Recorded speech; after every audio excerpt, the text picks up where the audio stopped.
नमस्कार देवी और सज्जनों, मैं हूं ए.के. Samrat. Welcome to my YouTube channel mathematics by ए.के. सम्राट। तो आज मैं पीजीटी के लिए लेकर आया हूं जो भर भर के सवाल पूछे हैं, डिटर्मिनेंट और मैट्रिक्स। ओके, सो चलते हैं बिना बकवास किए हुए सीधा टू द पॉइंट बात करते हैं। ओके,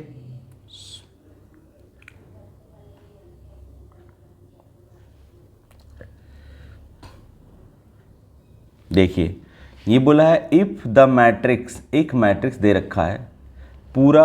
मैं बता दूं कि जो मैट्रिक्स और डिटरमिनेंट के सवाल दिए पूरे एनसीईआरटी से दिया गया है। एक ऑब्जेक्टिव तो सीधा उसी से उठा कर दे दिया है, ठीक है। सारे का सारे सवाल उसी से दिया है। सो चलते हैं हम लोग देखते हैं। तो ये एक मैट्रिक्स है expressed in the forms of a plus B, where a is a symmetric matrix and b is a skew symmetric matrix, then the value of b। देखिए कितना इजी है। इसका थोड़ा सा मैं कॉन्सेप्ट भी देते जाता हूँ कि अगर दोबारा इस तरह से सवाल पूछे तो आप इजीली आप बना सको। ओके, सो देखिए कोई भी मैट्रिक्स को आप, अगर कोई मैट्रिक्स है सपोज दैट ए है, तो आपको ये दो मैट्रिक्स में लिख सकते हो जिसमें एक सिमेट्रिक हो और दूसरा स्क्यू सिमेट्रिक हो। इजीली लिख सकते हो। कैसे लिख सकते हो? आपको ये बात पता होना चाहिए, लेकिन a प्लस ए नहीं भी पता है कोई बात नहीं, आप पता कर लो, ठीक है। a प्लस ए का ट्रांसपोज अगर हम ऐड करते हैं तो हमको इसकी सिमेट्रिक मैट्रिक्स देता है। प्लस अगर a माइनस ए का ट्रांसपोज तो ये स्क्यू सिमेट्रिक मैट्रिक्स देता है। लेकिन क्या ये a के बराबर है? नहीं, क्योंकि a से कट जाएगा तो a बच जाएगा। तो मैं ऐसा करता हूँ, यहाँ 1/2 से डिवाइड करता हूँ, यहाँ भी 1/2 से डिवाइड करता हूँ, तो अब ये बराबर हो जाएगा a के। ये बात समझ में आ गई होगी। तो दुनिया का कोई भी मैट्रिक्स, मतलब आपने ये समझा, मैं थोड़ा थियरी दे देता हूँ।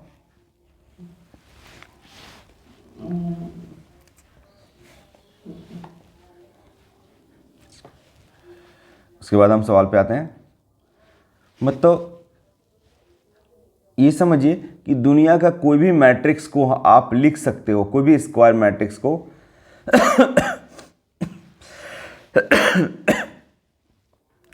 उसको दो मैट्रिक्स में लिख सकते हो, a प्लस ए का ट्रांसपोज,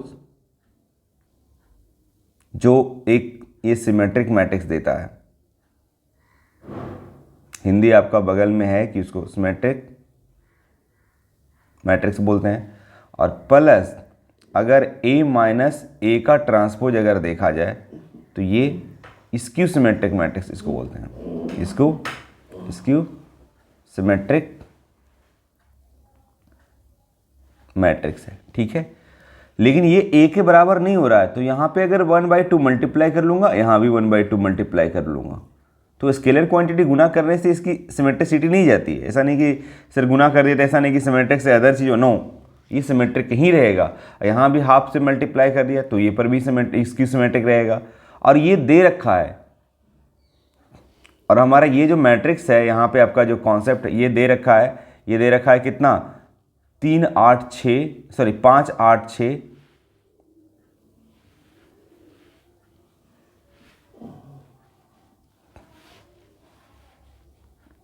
तो अगर देखा जाए इस सवाल को हम बताते हैं, ये मैट्रिक्स है 5 8 6, 5 8 6, 3 2 4, 3 2 4 और 1 7 9, 1 7 9। अब ये मैट्रिक्स का दे रखा है a प्लस बी, जहाँ ये बोल रहा है कि ये जो है सिमेट्रिक है, सिमेट्रिक है, और ये है स्क्यू सिमेट्रिक। ओके, तो बोलता है b का मान ज्ञात करें। देखिए सवाल पढ़िएगा तो बोलता है कि b का मान ज्ञात करें। अगर ऐसा दिया हुआ है a plus B where a is a symmetric and b is a skew symmetric, then value of b is, ठीक है। तो इसका मतलब क्या हुआ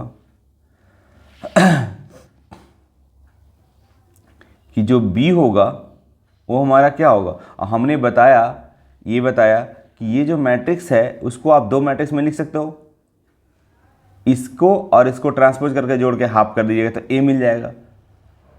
अब बी का क्या था, बी का था ये कि बी का आप इस मैट्रिक्स का ट्रांसपोज, दैट इज पहले तो 5 8 6 3 2 4 1 7 9 ये मैट्रिक्स, अब इसका ट्रांसपोज करके घटाइएगा तो इसकी सिमेट्रिक को देगा, चूंकि इसकी सिमेट्रिक है।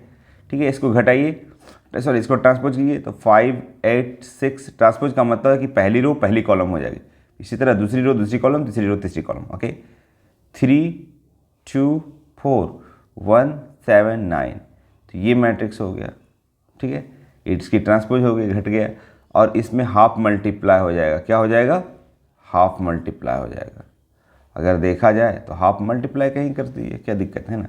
अब इसको सॉल्यूशन कर देंगे, यही जो मैट्रिक्स आएगा वही आंसर हो जाएगा आपका। फिर इसको आफ्टर सॉल्यूशन दो मैट्रिक्स का सब्ट्रैक्ट करना है, मतलब एक करस्पॉन्डिंग के साथ, तो ये हो जाएगी 0। 8 में से 3 गया 5, 6 में से 1 गया 5, 3 में से 8 गया -5, 2 में से 2 गई 0, 4 में से 7 गई -3, 1 में से 6 गई -5, 7 में से 4 गई 3, 9 में से 9 गई 0, ये हो गया। और इसमें हाफ मल्टीप्लाई कर देंगे। हाफ मल्टीप्लाई का मतलब सभी हाफ से भागा, मतलब 2 से भाग देने, ये 0 हो जाएगी, ये 5/2 हो जाएगी, ये 5/2 हो जाएगी, ये -5/2 हो जाएगी, और ये 0 हो जाएगी, और ये -3/2 हो जाएगी, ये -5/2 हो जाएगी, और ये 3/2 हो जाएगी, और ये 0 हो जाएगी। ये जो ऑप्शन होगा वही होगा। तो ऐसा ऑप्शन कहाँ है, देखिए 0 5/2 5/2 कहाँ दिख रहा है आपको, 0 5/2 यही तो दिख रहा है, 0 5/2 यहाँ पर माइनस है, बाकी में तो है ही नहीं 5/2, तो ये ऐसी भी नहीं होगा। ठीक है, ये तो माइनस है, तो ये पहला तो ये आपका बी उत्तर हो जाएगा। उम्मीद करता हूँ आपको समझ में आ गई होगी। ठीक है, चलते हैं नेक्स्ट। ये सवाल है, देखिए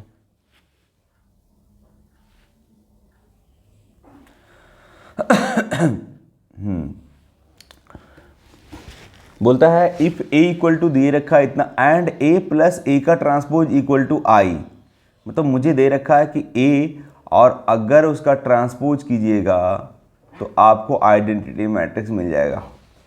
तो कहता है अल्फा का वैल्यू क्या होगी, राइट। चलते हैं, सो लेट्स स्टार्ट।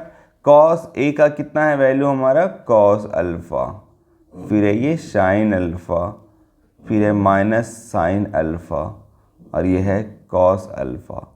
और इसका अगर ट्रांसपोज करके ऐड करेंगे दैट इज कॉस अल्फा, जो पहली रो में यहाँ माइनस साइन अल्फा हो जाएगा, है ना। फिर यहाँ हो जाएगा, ये पहली रो पहली कॉलम लिख दिया, फिर साइन अल्फा कॉस अल्फा, दूसरी रो दूसरी कॉलम में मैंने लिख दिया। अब इसको मैं जोड़ता हूँ तो आइडेंटिटी मैट्रिक्स मिलता है। आइडेंटिटी में तो ये अगर 2/2 का है, ये 2/2 का है, तो ये भी 2/2 का होगा, यानी 1 0 0 1 होगा। ठीक है, अब इन दोनों को जोड़िए, cos alpha 2 cos alpha 2 cos alpha. बाकी आगे जोड़ने की जरूरत नहीं, कंपेयर कर लेंगे, चूंकि दो मैट्रिक्स आपस में बराबर हो रहा है। ठीक है, या माइनस साइन अल्फा प्लस ये तो 0 हो जाएगी, फिर ये साइन ये भी 0 हो जाएगी, cos alpha 2 cos alpha. Okay, and this is equal to 1 0 0 1, right. अब इसके बराबर होगा क्रॉस दो, अगर देखिए प्रॉपर्टी होती है कि दो मैट्रिक्स अगर आपस में बराबर है तो करस्पॉन्डिंग एलिमेंट बराबर होते हैं, मतलब इसके बराबर होंगे। ठीक है, दैट इज 2 कॉस अल्फा बराबर हो जाएगा 1, तो कॉस अल्फा बराबर कितने 1/2 हो जाएगी। तो बताइए कॉस अल्फा का कितना वैल्यू होगा, अरे 60 डिग्री रखिएगा तो 60 डिग्री पे हो जाएगा, दैट इज 60 डिग्री, तो अल्फा बराबर 60 डिग्री। 60 डिग्री का मतलब होता है π/3, क्योंकि पाई का वैल्यू 180 रखिए डिग्री में, और 3 से भागा दीजिए 60 हो जाएगा, तो π/3 आंसर होगा इसकी। आ गई। तो ये तो बड़ा इजी सवाल था, बहुत बेसिक पूछ रहा है, बिल्कुल एनसीईआरटी पूछ रहा है। ठीक है, अब देखिए यहीं भी देख लीजिए कि दो मैट्रिक्स बराबर है। ठीक है, दो मैट्रिक्स आपस में बराबर, ये मैट्रिक्स और ये मैट्रिक्स, तो बोलता है ए और बी का वैल्यू क्या होगा। तो यहाँ से अगर हम उठाते हैं सवाल, या तो फिर एक काम करते हैं कि आप क्या करो, ए और बी कौन सा वैल्यू रखिएगा। यहाँ पे ए का वैल्यू अगर हम -1 रखते हैं, ठीक है, अब बी का वैल्यू अगर 2 रखते हैं यहाँ, तो 4 के बराबर आना चाहिए। अगर नहीं आया तो समझो नहीं है। ठीक है, तो रखिए माइनस, अगर -a रखूँगा तो ये हो जाएगा -2 और प्लस b मतलब 2, तो ये तो भाई 0 हो जाएगा, जो कि 4 के बराबर नहीं है, तो ये ऑप्शन नहीं होगा। फिर 2 रखिए, a का वैल्यू तो 2 दूना 4 हो जाएगा, और b का वैल्यू 1 रखिएगा तो 5 1 5 हो जाता है। अरे ये भी नहीं आ रहा है भाई, ठीक है। फिर a का वैल्यू 2 रखिए, b का वैल्यू माइनस रखिए, तो 2 दूना 4, 4 में से 1 चली गई 3, ये भी नहीं होगा, ठीक है। तो नॉन ऑफ द एबव हो जाएगा। चलिए आसान था।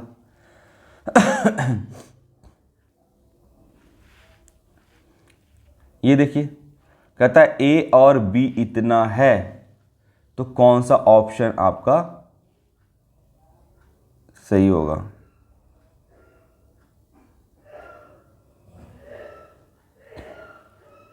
अच्छा, एक ऑप्शन इसका कटा हुआ है, नो प्रॉब्लम, ठीक है। देखिए, कहता है कि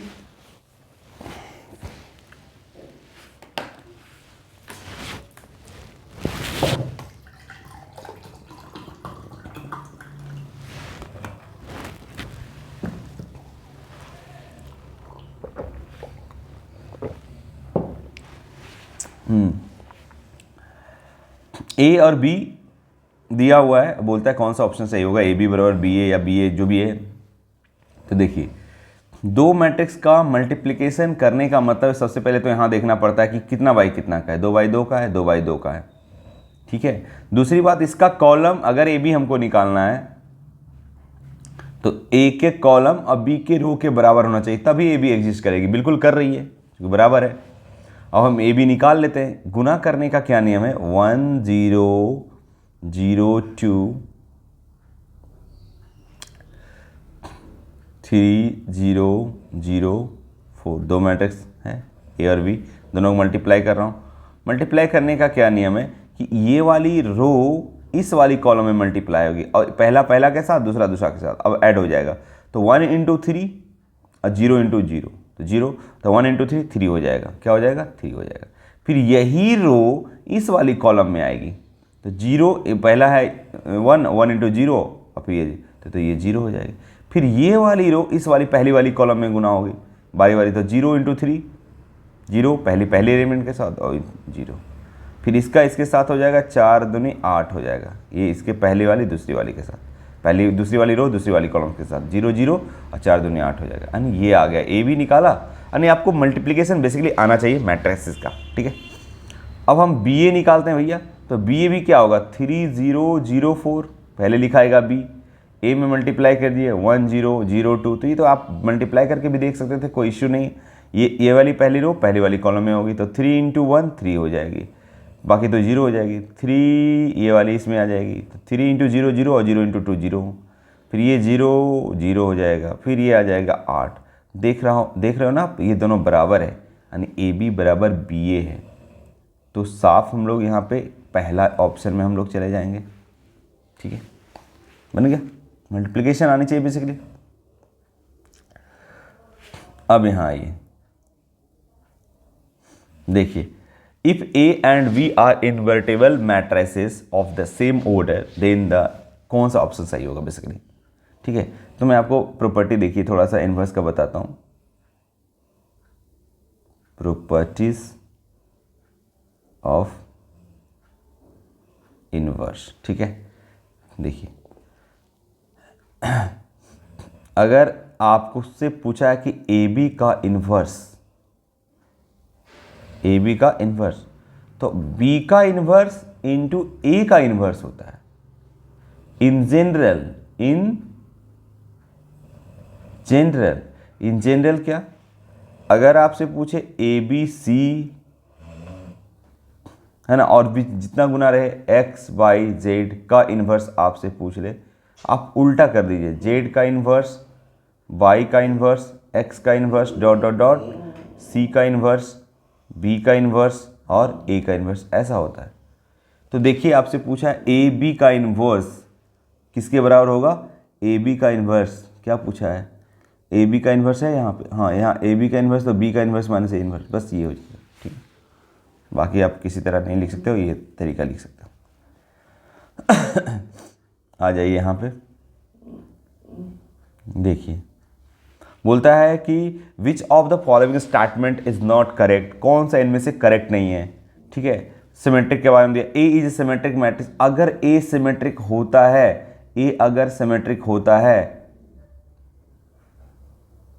सिमेट्रिक होता है तो आप इसको ए, अगर ए सिमेट्रिक होगा तो इसका मतलब है कि अगर उसको आप ट्रांसपोज करेंगे तो वो ए के ही बराबर आ जाएगा, ये होता है सिमेट्रिक। ठीक है, राइट। अगर ए स्क्यू सिमेट्रिक होगा, क्या होगा? Skew symmetric, skew symmetric matrix होगा, सिमेट्रिक मैट्रिक्स होगा, तो आप इसको लिख सकते हो, अगर आप ए को ट्रांसपोज किए तो माइनस ए के बराबर आना चाहिए। लेकिन यहाँ पे लिखा है क्या? A is skew symmetric matrix, them बोलता है कि ए का ट्रांसपोज माइनस ए के बराबर नहीं होगा। नहीं, ये गलत है, ए के बराबर होना चाहिए, ना कि ए के नॉट बराबर होना चाहिए। ठीक है, ए के बराबर होना चाहिए। तो आपका बोलता है विच इज नॉट करेक्ट, तो यही तो करेक्ट नहीं है। हो गया क्लियर? अब आ जाइए, देखिए ये बोलता है the number of possible matrices. देखिए ये एनसीईआरटी का ऑब्जेक्टिव है, बहुत फेमस सवाल है। उसमें 1 और 0 था, बस थोड़ा सा डिजिट बदला है। ठीक है, तो बोलता है कि the number of possible matrices of order 3/3 है ना, एक 3/3 का मैट्रिसेस है विथ ईच एंट्री 1 और 0। मतलब कि आपको मतलब 3/3 का आपको एक मैट्रिक्स बनाना है, तो कितना, क्या पॉसिबिलिटी हो सकती है, कितना मैट्रिक्स बन सकता है? देखिए कितना बन सकता है। 3/3 का मतलब क्या होता है ये समझिए। मान लो कि एक मैट्रिक्स हम 3/3 कंस्ट्रक्ट कर रहे हैं, तो आपको पता है कि एक एलिमेंट यहाँ रहेगा, एक एलिमेंट यहाँ, एक एलिमेंट यहाँ, एक एलिमेंट यहाँ, एक एलिमेंट यहाँ, एक एलिमेंट यहाँ, एक एलिमेंट, मतलब 9 एलिमेंट होगा। अब उसमें कहता है कि आपको एलिमेंट 1 और 2 फिल करना है। देखिए ना, यहाँ पे 1 और 2 फिल करना है। तो देखिए क्या पॉसिबिलिटी होता है। पहला जगह तो हम ऐसा करते हैं कि यहाँ पे हम या तो 1 रख सकते हैं या तो फिर 2 रख सकते हैं। तो यहाँ पे तरीका कितना हुआ? 2 तरीका हुआ, है ना, यानी 2 तरीका हुआ। फिर यहाँ पे कितना रख सकते हैं? यहाँ भी 2, या तो 1 और 2 रख सकते हैं, यहाँ भी 1 और 2 रख सकते हैं, यहाँ भी 1 और 2 रख सकते हैं, यहाँ भी 2 तरीके हुए। यहाँ भी रख सकते हैं, तो यहाँ भी 2 तरीके हुए। यहाँ भी हम 2 रख सकते हैं, 1 और 2 रख सकते हैं, तो यहाँ भी 2 तरीके हुए। यहाँ भी 2 तरीके, यहाँ भी 2 तरीके, यहाँ भी 2 तरीके, यहाँ भी 2 तरीके, यहाँ भी 2 तरीके। अब गुना कर दीजिए, 4 दूनी 8, 16, 32, 64, 128, 128, 256, 512, 512। यानी इन सभी को गुना कर दीजिए, बन गया सवाल। पूरा एनसीईआरटी पढ़ लीजिए। अगर जो भी पीजीटी टीचर बनना चाहते हैं तो आप एनसीईआरटी 11, 12 पढ़ जाइए पूरा, आपका उससे बाहर सवाल कुछ पूछा ही नहीं है। एक भी सवाल जो बीएससी का है बिल्कुल नहीं पूछा है, बिल्कुल सब आईएससी का पूछा है, 11, 12 पूछा है। ठीक है, चलिए आगे नेक्स्ट क्वेश्चन। ये देखिए, बोलता है which of the following statement is correct. कौन सा करेक्ट है? देखिए पहला देखिए, determinant is a square matrix. सारणिक एक वर्ग आव्यूह है? नहीं। वर्ग आव्यूह से हम सारणिक बना सकते हैं। अगर हमको दिया हुआ है 1 2 3 4 तो हम इसका डिटर्मिनेंट बना सकते हैं, लेकिन डिटर्मिनेंट से मैट्रिक्स नहीं बना सकते हो, तो ये हमारा गलत है। Determinant is a number of associated with the matrix. No. Determinant is a number of associate, देखो determinant is number of associate with square matrix, सही है, स्क्वायर मैट्रिक्स है। ठीक है, determinant is not number associate with any matrix. Any matrix नहीं भैया, any matrix नहीं होगा। यहाँ पे एनी मैट्रिक्स है, कोई भी मैट्रिक्स को आप डिटर्मिनेंट नहीं कर सकते। जैसे 1 2 3 है, मान लो मैट्रिक्स तो ये भी है, लेकिन ये डिटर्मिनेंट नहीं बना सकते हो। 1 2 3 का डिटर्मिनेंट नहीं बना सकते हो, क्योंकि डिटर्मिनेंट में होता है number of row equal to number of column. But matrices में ऐसा कोई जरूरी नहीं है, no need to necessary number of equal to number of row equal to number of column. ऐसा कुछ नहीं, कुछ भी दे दीजिए, 1 रो 1 कॉलम दे दीजिए, 1 रो 2 कॉलम दे दीजिए, 2 रो 2 कॉलम दे दीजिए, मैट्रिक्स कुछ भी हो सकता है। लेकिन डिटर्मिनेंट में ऐसा नहीं होता है, तो ये तो साफ गलत दिख रहा है। Determinant is a number associate with any matrix. No, it's not possible. तो determinant is a number of associate with square matrix. Yes, this is okay. So आपका ऑप्शन सी हो जाएगा। अब आइए ये देखिए, बोलता है A is an invertible matrix order 2, then determinant of A inverse is equal to what. ठीक है, कोई बात नहीं, यहाँ पे देखिए ए इंटू ए इनवर्स आपकी प्रॉपर्टी होती है, ए इंटू ए इनवर्स। अगर किसी इनवर्स में हम ए मल्टीप्लाई करते हैं कोई मैट्रिक्स ए, तो आपको मिल जाता है आइडेंटिटी मैट्रिक्स। ठीक है, आइडेंटिटी मैट्रिक्स। तो आपने एक प्रॉपर्टी यहाँ इनवर्स का प्रॉपर्टी भी यूज कर रहा हूँ। ठीक है, ए इंटू ए इनवर्स जो है वो आई के बराबर हो रहा है, आइडेंटिटी मैट्रिक्स के बराबर होता है जी। बहुत बढ़िया। ठीक है, अब देखिए, अब हम इसमें एक काम करते हैं कि ए और ए इनवर्स हम इधर डिटरमिनेंट लगा रहे हैं, तो ऑब्वियसली इधर भी डिटरमिनेंट लगाएंगे आइडेंटिटी मैट्रिक्स को। ठीक है, अब ये डिटरमिनेंट की प्रॉपर्टी है कि अगर दो, है ना, दो डिटरमिनेंट है, इसमें एक ए है एक इनवर्स, अलग अलग लगा सकते हैं यहाँ पे, ए का फिर ए इनवर्स का determinant equal to identity matrix का डिटरमिनेंट तो 1 होता है, राइट। तो आपसे पूछा क्या है, A inverse is equal to क्या होगा, डिटरमिनेंट ऑफ ए इनवर्स। देखिए, determinant of A inverse, A inverse का डिटरमिनेंट इज इक्वल टू हो जाएगा 1 अपॉन डिटरमिनेंट ऑफ ए। ठीक है, तो कौन सा ऑप्शन होगा आपका, बी हो जाएगा। चलिए नेक्स्ट, ये देखिए, ये भी शानदार सवाल है। ये तो सिंपल है, सॉरी, ये तो आप इसको एक्सपैंड कर दीजिए, किसी के अलोंग द वैल्यू ऑफ इतना, तो आपको डिटरमिनेंट एक्सपैंड करना आना चाहिए। अगर आपने एक्सपैंड कर रहे हो, एक्सपैंडिंग अलोंग R1, किसी के अलोंग एक्सपेंड कर दीजिए, क्या फ़र्क पड़ता है ना। या तो फिर इसको जोड़ेंगे, उतना प्रॉपर्टी लगाने की कोई ज़रूरत नहीं, छोटा छोटा है, मल्टीप्लाई आसानी इजीली हो जाएगा, तो उतना दिमाग लगाने की ज़रूरत नहीं है। ठीक है, तो सीधा आप कर दीजिए, तो 1 हो जाएगा। फिर पहली रो पहली कॉलम है तो डिलीट कर दीजिए, तो 4 माइनस 10 यानी -6 हो जाएगा, है ना, डायरेक्टली। तो ये हो जाएगा -6 प्लस, सॉरी फिर माइनस होगा, प्लस माइनस प्लस। आपको डिटरमिनेंट सॉल्व करना आना चाहिए, अगर नहीं आता है तो मैं NCERT बेस, अभी चूँकि इस बार तुरंत एग्ज़ाम होने वाला है TR4 का 3 का, तो मैं थियरी तो इसमें जो भी है जितना होता है मैं पॉसिबल होता है डिस्कस कर देता हूँ, लेकिन मैं एक अलग से थियरी बताऊँगा सारे चैप्टर के, जो भी PhD टीचर के लिए है ना, तो उसका मैं थियरी अलग से पढ़ा दूँगा NCERT बेस्ड बहुत बढ़िया से। ठीक है, तो उसको आप तो चैनल को सब्सक्राइब जरूर कर दीजिएगा, ताकि आपको नोटिफिकेशन मिलता रहेगा, मैं कुछ ना कुछ, है ना। तो -1 हो जाएगा, और 1 देखिए किस रो जिस रो और जिस कॉलम में रहता है उसको डिलीट कर दिए जाते हैं। और ये देखो, ये this into this minus this into this, यानी 3 और माइनस है तो माइनस माइनस प्लस हो जाएगा 5, तो 5 और 3 8 हो जाएगा यहाँ पे। ठीक है, 8 हो जाएगा, और प्लस ये बच गया -2, तो -2 जिस रो जिसमें कल ये 3 दूना 6, और 6 + 4 10 हो जाएगा। अब देखिएगा इसको, तो -6 हो जाएगा, -8 हो जाएगा, और -20 हो जाएगा। तो 20 28 34 माइनस का 34 हो जा रहा है। तो ये तो सिंपल था। ये देखिए, ये भी शानदार सवाल है। कहता है for which value of x will the matrix given below become singular. Singular matrix होने के लिए इस मैट्रिक्स को, इसका जो डिटरमिनेंट अगर करें, हमने बताया था कि इस मैट्रिक्स से डिटरमिनेंट आप कर सकते हो, तो इस मैट्रिक्स पर्टिकुलर मैट्रिक्स को आप 0 बराबर कर दीजिए फॉर सिंगुलर। ठीक है, determinant of a is equal to 0, बस हो गया। यानी 8 4 12 x 0 6 0 2 0, this is 6, okay, and this is equal to 0। अब जिसके अलोंग ज़्यादा 0 है उसके अलोंग से हम ये कर देंगे, एक्सपैंड कर देंगे, यानी एक्सपैंडिंग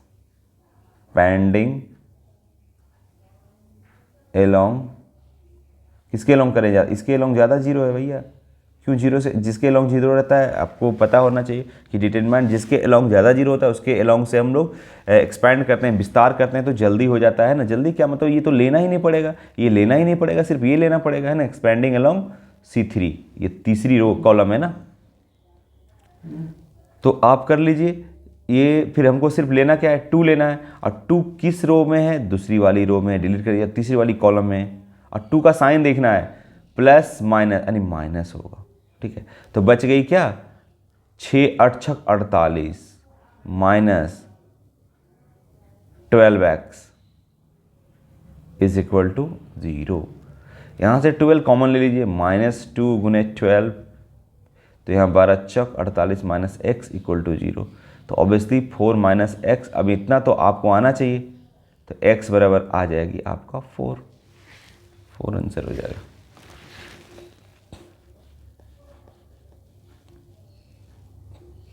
ये आइए, बोलता है कि Δ1 इक्वल टू इतना है, Δ2 इक्वल टू इतना है, तो क्या रिलेशन है। ये हिंदी में है इधर सवाल, ठीक है, और ये इंग्लिश में है, तो आपको जो अच्छा लगे, यहाँ हिंदी इंग्लिश दोनों में क्वेश्चन सीधा ये बोलिएगा सर 114 है, फिर कभी कुछ है 100 है ना, तो ये मैं डायरेक्टली कॉपी पेस्ट किया हूँ ओरिजिनल सवाल से जो है ना।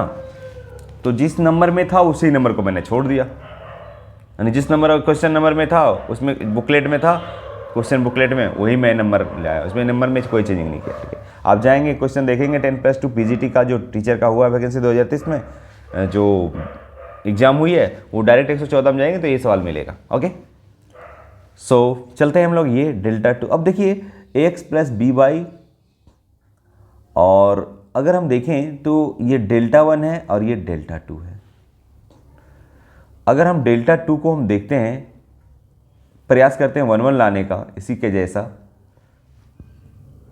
कोई बोलेगा सर आपने Δ2 देखो क्यों ऐसा क्यों कर रहा हूँ, क्योंकि हमको लाना है Δ1 जैसा आ जाएगा वैसा, क्योंकि ये जो रो है अगर हम ABC इसको कर दें, और ये जो है x y z ये दूसरी रो में, यानी z y z x और x y, ऐसा करने से डिटरमिनेंट की वैल्यू में कोई चेंजिंग नहीं होता। आपने प्रॉपर्टी पढ़ा होगा डिटरमिनेंट का कि अगर सारे रो को सारे कॉलम में कर देंगे तो इससे कोई फर्क नहीं पड़ेगा, वैल्यू में कोई फर्क नहीं पड़ेगा, ना तो साइन में कोई फर्क पड़ेगा। Okay, so delta. अब अगर हम एक काम करते हैं, हम Δ2 में x मल्टीप्लाई करते हैं पहली वाली रो में, पहली वाली रो में हम x मल्टीप्लाई करते हैं, चूंकि मेरे को चाहिए x। देखें यहाँ पे थोड़ा लग रहा है कि क्या दोनों बराबर तो नहीं हो रहा है, तो मैं देख लेता हूँ बराबर कर क्या ऐसा आता है, तो हो जाएगा ax x²। R1 में मैं x से मल्टीप्लाई कर रहा हूँ, ध्यान रखिए बोल रहा हूँ, ठीक है। फिर यहाँ हो जाएगा आपको x by z। Okay, R2 में मल्टीप्लाई कर दीजिए आप बाई, चूँकि मेरे को देखो b बाई चाहिए, सो b by square x by z। Okay, अब R3 में मल्टीप्लाई कर दीजिए z, तो यहाँ हो जाएगा cz z का स्क्वायर x बाई z, ये डिटरमिनेंट हो गया। ओके, अब क्या करना है, यहाँ पे आपने जब मल्टीप्लाई किया हो तो ऑब्वियसली डिवाइड भी करना पड़ेगा। ओके, और यहाँ से x बाई जेड अब कॉमन ले लीजिए। अगर आप x बाई जेड कॉमन लेंगे तो x बाई जेड और x बाई जेड नीचे ऑलरेडी तो है डिनोमिनेटर में, तो यहाँ बच जाएगा कितना, ax b by C Z X square by square Z square 1 1 1, यहाँ से कॉमन चला गया ना, तो अब ये कट गया। अब ये देखोगे तो फिर इसी के जैसा है Δ1 के जगह, इसका मतलब क्या है कि Δ2 बराबर Δ1 आ गया, Δ2 बराबर Δ1 कौन सा है भैया, तो Δ1 बराबर Δ2, तो Δ1 बराबर Δ2, तो Δ1 माइनस Δ2 बराबर 0 तो लिख ही सकते हो, ठीक है, लिख सकते हो ना, क्योंकि Δ1 है, इधर उधर को Δ2 ले जाए माइनस हो जाएगा, इधर बच जाएगा 0, बात तो सेम है। तो आपका बी ऑप्शन सही है इसमें। अब आ जाइए क्वेश्चन नंबर 15। देखिए क्वेश्चन नंबर 15 बहुत दिमाग, बहुत इंपॉर्टेंट क्वेश्चन ये दिया है। देखिए क्या दिया है, 115 नंबर सवाल कहता है कि जो डिटरमिनेंट a का वैल्यू है वो दे रखा है 7, then the value of 2a is provided determinant of A is determinant of A लिखा हुआ है, मतलब ये डिटर्मिनेंट को शो कर रहा है, मॉड मत समझ जाइएगा कुछ लोग, ठीक है, इसीलिए लिख दिया बेचारा यहाँ पे साफ, ठीक है। तो एक प्रॉपर्टी होता है, अगर आपको k इंटू ए का डिटर्मिनेंट अगर पूछता है तो ये हो जाता है k to the power n, n जहाँ कौन सा ऑर्डर का वो डिटर्मिनेंट रहा है। तो भाई इसमें तो पता ही नहीं कि कौन सा डिटर्मिनेंट कौन सा ऑर्डर का है, ठीक है, नहीं दिया हुआ है। तो मान लेते हैं कि a जो होगा वो मान लेते हैं 1/1 का होगा, यानी एक रो एक कॉलम होगा। तो इसकी जो वैल्यू जो हो जाएगी वो हो जाएगा कितना, के मतलब कि कुछ स्केलर क्वांटिटी गुना है, ठीक है, तो हो जाएगा k पे पावर 1 सपोज दैट, ठीक है, और डिटर्मिनेंट ऑफ a, ठीक है। अगर a डिटर्मिनेंट 2/2 का हो, ठीक है, तो इसका वैल्यू किसका वैल्यू k, a का डिटर्मिनेंट तो हो जाएगा k की पावर 2 और डिटर्मिनेंट ऑफ a, राइट। इसी तरह अगर हम देखते हैं हमारा ये जो है नहीं पता कौन सा डिटर्मिनेंट है, तो ये k के जगह क्या हो जाएगा 2 की पावर 1 ऑर्डर का मानेंगे तो ऐसा हो जाएगा, पावर 1 हो जाएगा, ठीक है। तो 2 की पावर 1 2 और a का डिटर्मिनेंट दे रखा है 7, तो पुणे 7 हो जाएगा, तो 14 हो जाएगा वैल्यू। अगर हम मानते हैं कि ये जो डिटर्मिनेंट है वो 2 ऑर्डर का है, यहाँ तो ऑर्डर ही नहीं मैंने दिया है, तो कोई बात नहीं, अगर 2 ऑर्डर का है तो ये हो जाएगा 2 की power 2 determinant of A equal to 2 दूना 4 और गुणे डिटर्मिनेंट ऑफ ए दिया हुआ है 7, तो 7 चक 28 हो जाएगा। अगर ये 3 ऑर्डर का रहेगा तो 2 की पावर 3 और determinant of A equal to 2 की पावर 8, 8 गुने 7 8 7 56, यानी सारा का सारा आंसर आ रहा है, ए भी आ रहा है, ए भी आ रहा है, ए भी आ रहा है। तो भाई कहना बड़ा मुश्किल है कि कौन है, सभी होगा, चूँकि पता ही नहीं कौन सा ऑर्डर का है, तो आप मोर देन 1 लगाओ, बाकी सब भूल जाओ, ठीक है। तो यहाँ का क्या होगा, मोर देन 1। बस खत्म हो गया, इतना ही सवाल पूछा था, ठीक है। तो ठीक है, फिर अगले वीडियो में मिलते हैं। आपको जो भी सुझाव देना है व्हाट्सएप नंबर है, ठीक है, वहाँ पे आप मुझे सुझाव दे सकते हैं। मेरा व्हाट्सएप नंबर है 8969380632। इस पे आप सुझाव या टेलीग्राम से जुड़ सकते हैं। अगर पीडीएफ आपको चाहिए तो इस नंबर पे आप है ना, या मैथमेटिक्स बाय AK सम्राट, मैथमेटिक्स बाय AK सम्राट सर्च करोगे मिल जाएगा, और वहाँ पे आप PDF ले सकते हो सभी का, ठीक है। So that's all, thank you,